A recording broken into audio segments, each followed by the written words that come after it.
மழை காலங்கள்ல வீட்டுக்கு பக்கத்துல இந்த மாதிரியான அட்டைப்பூச்சிகள் அதிகமாக காணப்படுது. பார்த்த உடனே மக்கள் எல்லாரும் நம்ம ஊருக்குள்ள அட்டைப்பூச்சி வந்துடுச்சு. என்னடா இது! அவ்வளோதான் மேலே ஏறிச்சு அப்படின்னா தோலை உறிஞ்சிரும். வெளியில போகாத மலையேறமா இருக்குது. அட்டைப்பூச்சினா இருக்குது அப்படின்னு சொல்லிட்டு பேசியிருந்தாங்க.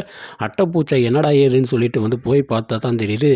இது அட்டைப்பூச்சிகள் கிடையாது. இது ஓடு இல்லாத நத்தை அப்படின்னு சொல்லுவாங்க. இதை ஸ்லட்ஜ் அப்படின்னு சொல்லுவாங்க. ஓடு இருக்கக்கூடிய நத்தைகளை ஷெல் அப்படின்னு சொல்லுவாங்க. ஓடு இல்லாத நத்தைகளை இந்த மாதிரி தான் சொல்லுவாங்க. ஸ்லட்ஜ் அப்படின்னு தான் சொல்லுவாங்க.